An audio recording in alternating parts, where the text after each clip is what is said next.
नमस्कार दोस्तों, स्वागत है आपका आपके अपने YouTube चैनल जीएस जीनियस में। जैसा कि आप स्क्रीन पर देख रहे हैं, सिविल सर्विसेज क्रॉनिकल, ये जो करंट अफेयर की मैगजीन है, इसमें जनवरी 2025 का जो इशू है और उसमें नवंबर 2024 माह का जो है उसमें करंट अफेयर दिया हुआ है। आज पुनः मैं इसी मैगजीन को लेकर आपके समक्ष प्रस्तुत हुआ हूँ। इसके कई सेक्शंस को मैं पहले ही अपलोड कर चुका हूँ। आज मैं जो कल्याणकारी नीतियां, जो योजनाएं हैं सरकार की, उनको एक एक करके आपके समक्ष प्रस्तुत करूंगा। इसमें अधिकांश केंद्र सरकार की योजनाएं हैं और कुछ जो राज्य सरकार है उनकी भी योजनाएं हो सकती हैं। तो आइए शुरू करते हैं कल्याणकारी योजनाएं। इसके पहले कि मैं अपने इस वीडियो को शुरू करूं, आपसे मेरी रिक्वेस्ट है कि हमारे चैनल को सब्सक्राइब कर लीजिए, जिससे इसी प्रकार का परीक्षा उपयोगी कंटेंट आपको नियमित रूप से मिलता रहे। तो पहली योजना है पीएम विद्या लक्ष्मी योजना को मंजूरी। इस पीएम विद्या लक्ष्मी योजना पर हमने जो है एक डेडिकेटेड सेपरेट वीडियो भी बनाया हुआ है, जो हमारे इसी चैनल के, जब आप डिस्क्रिप्शन में जाएंगे तो करंट अफेयर्स नाम से एक प्लेलिस्ट पड़ी हुई है। उसमें पीएम विद्या लक्ष्मी योजना को बहुत डिटेल से समझाया गया है। तो 6 नवंबर 2024 को प्रधानमंत्री नरेंद्र मोदी की अध्यक्षता में केंद्रीय मंत्रिमंडल ने केंद्रीय क्षेत्र की एक नई योजना पीएम विद्या लक्ष्मी योजना को मंजूरी दे दी है। इस नई योजना का उद्देश्य मेधावी विद्यार्थियों को वित्तीय सहायता प्रदान करना है, ताकि वित्तीय बाधाएं किसी को भी उच्च शिक्षा प्राप्त करने से न रोक सकें। ये जो विद्या लक्ष्मी जो योजना है, ये राष्ट्रीय शिक्षा नीति 2020 के तहत एक महत्वपूर्ण पहल है और इसमें सिफारिश की गई थी कि सार्वजनिक और निजी दोनों प्रकार के उच्च शिक्षण संस्थानों में विभिन्न उपायों के माध्यम से मेधावी जो छात्र हैं उनको वित्तीय सहायता उपलब्ध करानी चाहिए। ये राष्ट्रीय शिक्षा नीति 2020 की सिफारिश थी और उसी के तहत सरकार ने ये पीएम विद्या लक्ष्मी योजना को लागू किया है। इसमें सरकार ने एक क्लॉज लगाया हुआ है कि इस योजना के तहत जो गुणवत्तापूर्ण उच्च शिक्षा संस्थान है, जो क्वालिटी हायर एजुकेशन इंस्टीट्यूट है, उसमें प्रवेश लेने वाला कोई भी विद्यार्थी जो है ट्यूशन फीस की पूरी राशि 100% और पाठ्यक्रम से संबंधित अन्य खर्चों को कवर करने हेतु बैंकों और वित्तीय संस्थानों से, अर्थात जो एनबीएफसी होते हैं, उनसे गिरवी मुक्त और गारंटर मुक्त ऋण प्राप्त करने का पात्र होगा। और ये जो क्वालिटी, गुणवत्ता युक्त जो उच्च शिक्षण संस्थान है, उनको कौन निर्धारित करेगा? तो यह जो है राष्ट्रीय संस्थागत रैंकिंग जो फ्रेमवर्क है, NIRF, national institute of ranking framework, ये इस रैंकिंग के द्वारा निर्धारित होगा कि वो संस्थान गुणवत्तापूर्ण उच्च शिक्षा वाला संस्थान है कि नहीं। इसमें जो देश के शीर्ष गुणवत्ता वाले उच्च शिक्षण संस्थान हैं, उन्हीं में ये लागू होगा। और ये संस्थानों की गुणवत्ता की रैंकिंग ये निर्फ नाम की संस्था करती है। इस योजना में निर्फ के समग्र जो श्रेणी विशिष्ट और डोमेन विशिष्ट रैंकिंग में जो शीर्ष 100 स्थान वाले उच्च शिक्षण संस्थान है, चाहे वो सरकारी हो चाहे निजी, उन सभी में पढ़ने वाले छात्रों को इसका लाभ मिलेगा। इसके अलावा जो निर्फ रैंकिंग में 101 से 200 स्थान रखने वाले जो राज्य सरकार के जो यूनिवर्सिटीज और संस्थान हैं, उनको भी इसमें शामिल किया गया है। तो 100 तो चाहे प्राइवेट हो या सरकारी जो समग्र श्रेणी में है उनको लाभ मिलेगा, और 101 से 200 में राज्य सरकारी यूनिवर्सिटीज हैं, स्टेट यूनिवर्सिटीज और प्रदेश के संस्थान, उनको लाभ मिलेगा। और इसके लिए जो निर्फ की नवीनतम रैंकिंग का उपयोग किया जाएगा और हर वर्ष उसको अपडेट किया जाएगा। जो इसकी शुरुआत है वो 860 योग्य जो उच्च शिक्षण संस्थान है उनसे होगी, और इसमें 22 लाख से अधिक विद्यार्थी जो शामिल होंगे, जो अपनी इच्छा अनुसार इसकी योजना का लाभ उठा सकेंगे। इस योजना के तहत जो है 7.5 लाख रुपए तक की ऋण राशि के लिए जो है 75% की क्रेडिट गारंटी के पात्र होंगे। इसमें बैंकों को इस योजना के तहत विद्यार्थियों को शिक्षा ऋण उपलब्ध कराने में सहायता मिलेगी। उपरोक्त सुविधाओं के अलावा जो ऐसे विद्यार्थी जिनके जो परिवार की वार्षिक आय 8 लाख रुपए से कम है, अर्थात वो EWS श्रेणी में है या किसी अन्य सरकारी छात्रवृत्ति का लाभ नहीं ले रहे हैं, उनको जो है 10 लाख रुपए तक का ऋण जो है मिल सकेगा। और इस दौरान 3% जो है ब्याज की छूट भी प्रदान की जाएगी। सरकार का कहना है कि हर वर्ष 1 लाख विद्यार्थियों को ब्याज में छूट सहायता दी जाएगी और उन विद्यार्थियों को प्राथमिकता दी जाएगी जो सरकारी संस्थानों में अध्ययनरत हैं या किसी प्रोफेशनल और टेक्निकल एजुकेशन के जो कोर्सेज हैं उनमें एडमिशन ले रखा है। और सरकार का मानना है कि 2024-25 से 30-31 के दौरान करीब 3600 करोड़ रुपए का खर्च इस पर योजना पर आएगा। इसके अलावा सरकार ने इसमें यह किया है कि एक एकीकृत पोर्टल पीएम विद्या लक्ष्मी ये भी बनवा दिया है और विद्यार्थी सभी बैंकों के द्वारा जो योजनाएं हैं उनको ब्याज के लिए एक साथ आवेदन कर सकेंगे इस पोर्टल के माध्यम से। और जो भुगतान है वो ई वाउचर और central bank digital currency wallet के माध्यम से किया जाएगा। इससे लाभ क्या होगा? युवाओं के लिए गुणवत्तापूर्ण उच्च शिक्षा को अधिकतम सुलभ बनाने के लिए जो शिक्षा और वित्तीय समावेशन जो 1 दशक से भारत में प्रयास किया जा रहा है उसी योजना को, उसी अभियान को आगे बढ़ाया जाएगा। अगली जो हमारी योजना है वो है केरल के 10 तटीय जिलों के लिए तटीय क्षेत्र प्रबंधन योजना। जो केंद्रीय पर्यावरण, वन एवं जलवायु परिवर्तन मंत्रालय ने हाल ही में केरल के 10 तटीय जिलों के लिए तटीय क्षेत्र प्रबंध योजना को मंजूरी दी है। और जो ये 10 जिले हैं कासरगोड, किन्नूर, कोझिकोड, मल्लपुरम, त्रिशूर, एर्नाकुलम, कोट्टायम, आलपुझा, कोल्लम और तिरुवनंतपुरम। तो इन 10 जिलों में ये तटीय क्षेत्र प्रबंधन योजना लागू होगी और ये सभी जो है कोस्टल सिटीज हैं। इसमें तटीय विनियमन क्षेत्र 2019 के प्रावधानों के अनुरूप ये योजना तैयार की गई है और तटीय जिलों को तटीय विनियमन क्षेत्र नियमों में ढील का लाभ उठाने और समुद्र की ओर इमारतों के निर्माण और विकास जो है करने की अनुमति दी जाएगी। इसके पहले जो योजना बनी थी उसमें एक दूरी निर्धारित कर दी गई थी कि समुद्र से कितनी दूरी तक आप कोई कंस्ट्रक्शन नहीं कर सकते हैं। इसमें जो है थोड़ी सी ढील दी गई है कि थोड़ा आगे आप बढ़ सकते हैं। केंद्र सरकार ने तटीय क्षेत्रों में मछुआरा समुदायों और अन्य स्थानीय समुदायों की आजीविका सुरक्षित करने के लिए प्राकृतिक खतरों, ग्लोबल वार्मिंग के कारण समुद्र के स्तर में वृद्धि के खतरों को ध्यान में रखते हुए वैज्ञानिक सिद्धांतों के आधार पर सतत विकास को बढ़ावा देने के अलावा तटीय हिस्सों, समुद्री क्षेत्रों के पर्यावरण को संरक्षित और सुरक्षित करने के लिए नामी क्षेत्रों को तटीय विनियमन क्षेत्र घोषित करने की प्रक्रिया शुरू कर दी है। अर्थात जो ग्लोबल वार्मिंग से जो तटीय क्षेत्रों के हिस्सों के डूबने का अनुमान है उनमें ये योजना शुरू कर दी गई है, जिससे कि मौके पर जब जल स्तर बढ़ेगा तब सीधे डायरेक्ट उस समय कोई खास नुकसान न हो। अगली योजना है सरकार की डिजिटल इंडिया सेवा परियोजना। ग्रामीण भारत में डिजिटल कार्य प्रणाली को बढ़ावा देने और डिजिटल सेवाओं का लाभ प्रत्येक नागरिक तक सुनिश्चित करने के लिए इलेक्ट्रॉनिक्स एवं सूचना प्रौद्योगिकी मंत्रालय द्वारा digital India common service centre परियोजना का शुभारंभ किया जा रहा है। इस परियोजना का शुभारंभ उत्तर प्रदेश में पीलीभीत और गोरखपुर से किया जा रहा है। शुरुआत में इसमें 10 जिलों की लगभग सभी ग्राम पंचायतों में एक मॉडल DICSC अर्थात digital India common service centre ये इसकी स्थापना का प्रयास किया जाएगा। आने वाले समय में पूरे देश भर में 4740 केंद्र ऐसे निर्मित किए जाएंगे। विशेष रूप से पीलीभीत में 720 केंद्र स्थापित किए जाएंगे और गोरखपुर में 1273 केंद्र स्थापित होंगे। ये जो पीलीभीत और गोरखपुर उत्तर प्रदेश में है, इसके अलावा महाराष्ट्र के छत्रपति संभाजी नगर में 870, हिमाचल प्रदेश के चंबा में 390, तेलंगाना के खम्मम में 589, गुजरात के गांधीनगर में 288, मिजोरम में 100, राजस्थान के जोधपुर में 415, लेह लद्दाख में 95, पुडुचेरी में 81 इतने जो केंद्र है digital India common service centre स्थापित किए जाएंगे। और जो इसकी कार्यान्वयन और केंद्रीकृत तकनीकी निगरानी का प्रबंधन जो है वो CSC e governance services India limited द्वारा किया जाएगा। इसका प्राथमिक लक्ष्य ग्रामीण नागरिकों को वित्तीय और वाणिज्यिक सेवाओं के साथ साथ जो ई गवर्नेंस प्रदान करने के लिए एक जो है एकीकृत मंच बनाना है। यहां पर क्या क्या होगा? आधार पंजीकरण, बैंकिंग, वित्तीय नियोजन, टेली लॉ, टेलीमेडिसिन, शिक्षा, ई कॉमर्स, इस प्रकार की सेवाएं उपलब्ध कराई जाएंगी। और विभिन्न सुविधाएं उपलब्ध कराने वाले सेवा केंद्र के रूप में कार्य करने के लिए हाई स्पीड ब्रॉडबैंड कनेक्टिविटी और आधुनिक बुनियादी ढांचे से लैस किया जाएगा। चलिए अगली योजना देखते हैं।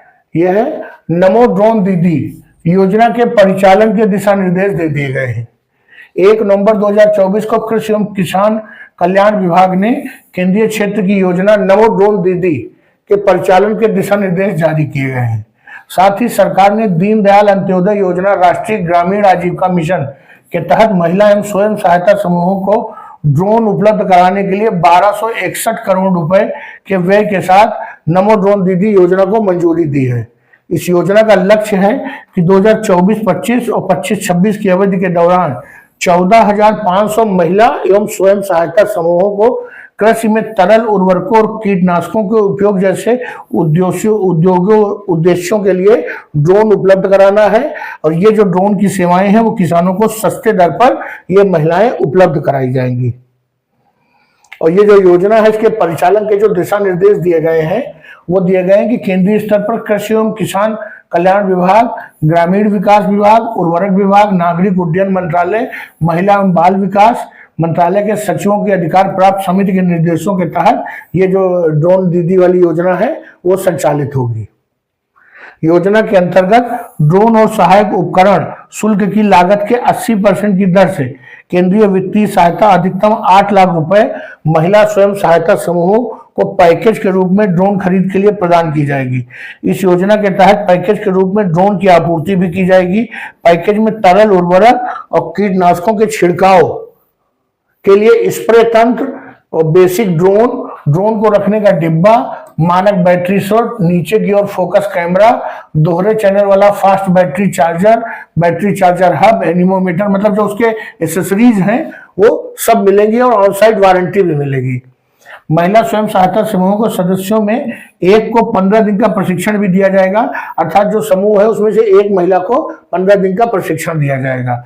और अनिवार्य ड्रोन पायलट प्रशिक्षण और पोषक तत्व कीटनाशक अनुप्रयोग के कृषि उद्देश्यों को प्राप्त करने के लिए इसमें अतिरिक्त प्रशिक्षण देने का भी प्रावधान है।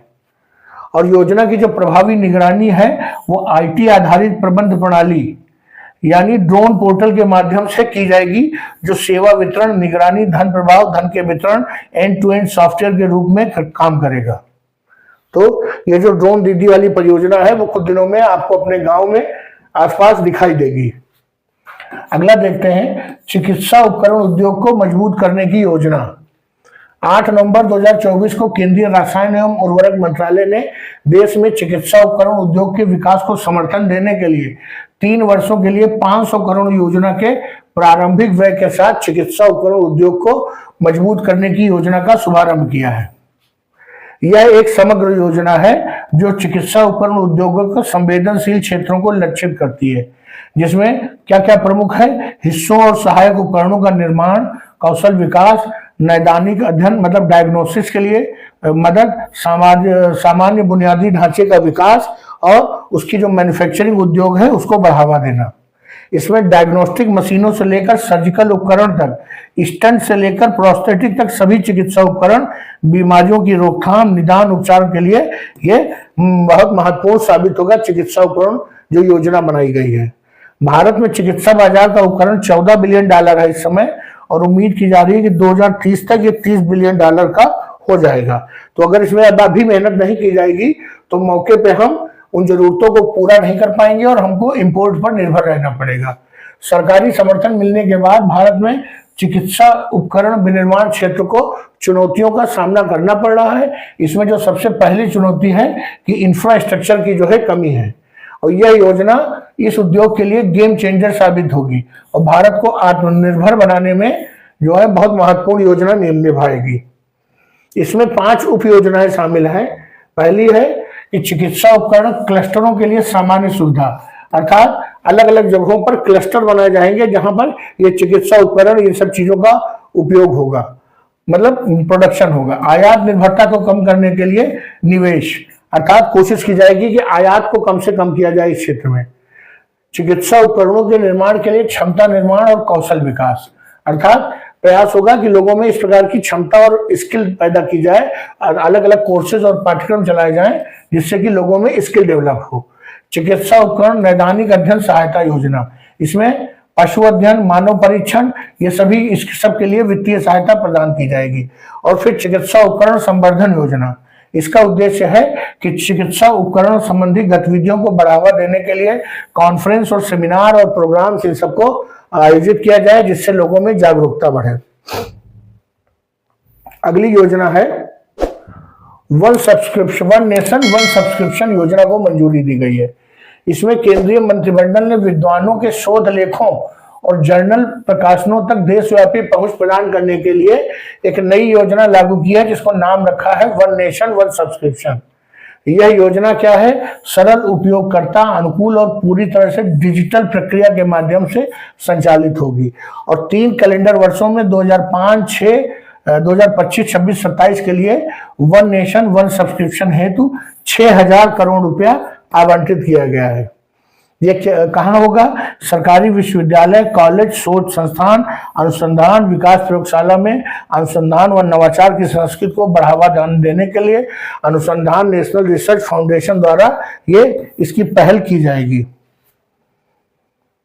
ये एक राष्ट्र एक सदस्यता योजना का लाभ केंद्र या राज्य सरकार के प्रबंधन के तहत सभी उच्च शिक्षण संस्थानों और केंद्र सरकार के अनुसंधान एवं विकास संस्थानों को केंद्रीय एजेंसी एक पुस्तकालय नेटवर्क द्वारा सदस्यता के माध्यम से प्रदान किया जाएगा। इसमें पहले टियर 2 और टियर 3 शहरों सहित सभी विषयों के छात्र, शिक्षक, शोधकर्ता, वैज्ञानिकों के लिए ये विद्वतापूर्ण पत्रिकाओं की पहुंच जो है सुनिश्चित होगी, जिससे प्रमुख विषयों के साथ साथ अंतः विषय अनुसंधान को भी बढ़ावा मिलेगा। स्वाभाविक है कि अगर सब जो कंटेंट है वो डिजिटली अवेलेबल होगा तो छात्रों को और जो शोधकर्ताओं को इस कंटेंट के लिए भटकना नहीं पड़ेगा। नहीं तो मुझे याद है कि हमारे समय में लोग इसी कंटेंट को प्राप्त करने के लिए एक शहर से दूसरे शहर, एक यूनिवर्सिटी से दूसरी यूनिवर्सिटी और उसके जो लाइब्रेरी में, स्किल लाइब्रेरी में घूमा करते थे, इससे जुगाड़ बैठाते थे, उससे जुगाड़ बैठाते थे। इस यूनिवर्सिटी के डिपार्टमेंट हेड से परमिशन लेना पड़ता था, उससे परमिशन लेना पड़ता था, तब जाके वहां तक जो है एक्सेस मिलता था। अगली योजना है प्रधानमंत्री मत्स्य संपदा योजना का विस्तार। केरल के कोच्चि में मत्स्य पालन एवं एक्वाकल्चर में ड्रोन प्रौद्योगिकी के अनुप्रयोग और प्रदर्शन पर आयोजित एक कार्यशाला में प्रधानमंत्री मत्स्य संपदा योजना के अंतर्गत 100 जलवायु अनुकूल तटीय मछुआरा गांव विकसित करने की घोषणा की गई है। इसका जो उद्देश्य है वो स्थायी आजीविका को बढ़ाना, बुनियादी ढांचे को बढ़ाना और प्रत्येक गांव को इसके लिए 2 करोड़ रुपया आवंटित किया जाएगा। इसमें मछली सुखाने का इसका उद्देश्य क्या है? तो मछली सुखाने का स्थान डेवलप करिए, आपातकालीन बचाव सुविधाएं ये सब डेवलप करिए, जलवायु परिवर्तन के प्रति लचीलापन बढ़ाना इसका उद्देश्य है। उद्देश्यों में मछुआरों और मछली किसानों की आय को दुगनी करना, मछली उत्पादन में वृद्धि, मूल्य श्रृंखला का आधुनिकीकरण और सुदृढ़ीकरण करना है। जो प्रधानमंत्री मत्स्य संपदा योजना है ये 2020-21 से 24-25 तक जो है ये इसकी समयावधि है। इसका कार्यान्वयन कौन कर रहा है? तो मत्स्य पालन, पशुपालन, डेयरी मंत्रालय के मत्स्य पालन विभाग द्वारा इसका कार्यान्वयन किया जा रहा है। और मत्स्य पालन क्षेत्र को समग्र रूप से बदलने के लिए देश में नीली क्रांति के माध्यम से, ब्लू रिवॉल्यूशन कहते हैं मत्स्य पालन में, आर्थिक सुधार और समृद्धि लाने का प्रयास किया जाएगा। आरंभ से ही जो प्रधानमंत्री मत्स्य योजना है ये मत्स्य पालन और एक्वाकल्चर के क्षेत्र में सतत आर्थिक रूप से जो समावेशी विकास को बढ़ावा देने पर इसका ध्यान केंद्रित किया गया है। इसमें जो प्रमुख पहल है वो आधुनिक एक्वाकल्चर पद्धतियां, उपग्रह आधारित निगरानी, मत्स्य परिवहन निगरानी, पर्यावरण निगरानी के लिए ड्रोन तकनीक आदि का प्रयोग करना शामिल है। अगली योजना है हमारी त्वरित नवाचार एवं अनुसंधान के लिए साझेदारी कार्यक्रम। 14 नवंबर 2024 को अनुसंधान नेशनल रिसर्च फाउंडेशन ने भारतीय विश्वविद्यालय में अनुसंधान और नवाचार को बढ़ावा देने के लिए त्वरित नवाचार और अनुसंधान के लिए साझेदारी पेयर कार्यक्रम का शुभारंभ किया है। इसमें जो ये अनुसंधान नेशनल रिसर्च फाउंडेशन का संचालन 10 सितंबर 2024 को गवर्निंग बॉडी की पहली बैठक के साथ शुरू किया गया था और इसकी अध्यक्षता माननीय प्रधानमंत्री नरेंद्र मोदी ने गवर्निंग बोर्ड के अध्यक्ष के रूप में की थी। किसकी? अनुसंधान नेशनल रिसर्च फाउंडेशन की। यह देश में अनुसंधान एवं विकास परिस्थिति तंत्र के लिए एक नई शुरुआत का संकेत है। यह पेयर कार्यक्रम भारतीय विश्वविद्यालयों में बड़ा ही आमूलचूल परिवर्तन लाएगा। इसमें उन विश्वविद्यालयों को जोड़ा जाएगा जहां अनुसंधान प्रारंभिक अवस्था में है, उन्हें शीर्ष स्तरीय स्थापित संस्थानों के साथ मेंटरशिप मोड में रखा जाएगा। इसी को पेयर कहा गया है। इसमें राष्ट्रीय शिक्षा नीति 2020 के द्वारा निर्धारित उद्योगों के साथ शीर्ष स्तरीय संस्थानों के साथ सहयोग को बढ़ावा दिया जाएगा।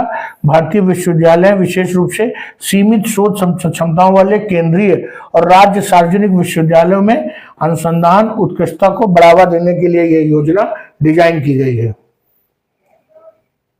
इसमें प्रथम चरण में हब संस्थानों में शीर्ष 25 राष्ट्रीय संस्थागत रैंकिंग जो निर्फ के जो 25 संस्थान हैं वाले संस्थानों के साथ शीर्ष 50 रैंकिंग वाले संस्थान भी शामिल किए जाएंगे। और जो स्पोक संस्थानों में केंद्रीय और राज्य सार्वजनिक विश्वविद्यालय चुनिंदा NIIT शामिल होंगे। बाद के चरणों में अन्य विश्वविद्यालय और संस्थानों को शामिल करने पर विस्तारित किया जाएगा। यह कार्यक्रम उच्च रैंकिंग वाले संस्थानों से मार्गदर्शन प्राप्त करके उभरते संस्थानों में नवाचार को प्रोत्साहित करने और महत्वपूर्ण परिणामों के साथ प्रभावशाली अंतर्राष्ट्रीय स्तर पर प्रतिस्पर्धी अनुसंधान को बढ़ावा देने और सहयोगी नेटवर्क स्थापित करने और अनुसंधान की गुणवत्ता बढ़ाने में मदद करेगा। अगली योजना है हमारी अटल इनोवेशन मिशन को जारी रखने की मंजूरी। ये जो है केंद्रीय मंत्रिमंडल ने 31 मार्च 2028 की तक अवधि के लिए 2750 करोड़ रुपए के आवंटित बजट के साथ नीति आयोग के तत्वावधान में अपनी प्रमुख पहल अटल इनोवेशन मिशन को जारी रखने की मंजूरी दे दी है।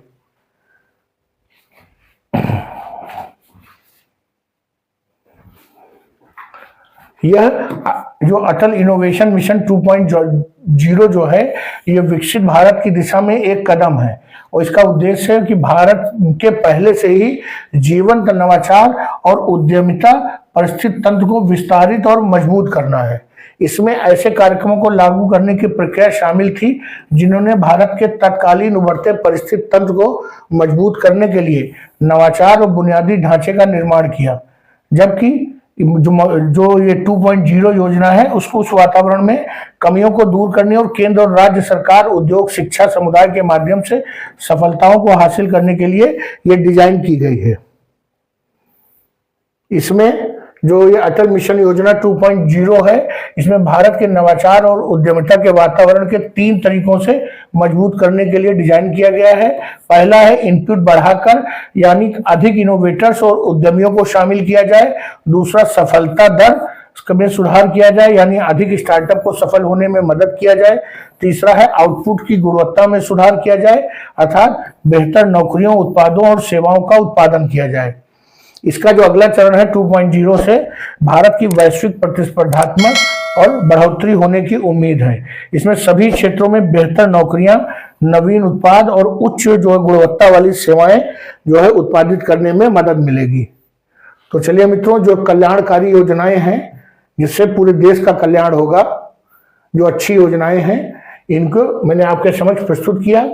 ये नवंबर 2024 में जो चर्चाएं लागू हुई, ये योजनाएं लागू हुई या चर्चा में रही, वो सभी आपके समक्ष प्रस्तुत किया गया है। तो चलिए मित्रों, वीडियो को समाप्त करता हूं। कंटेंट अच्छा लगा हो तो लाइक करिए, चैनल को सब्सक्राइब करिए। धन्यवाद।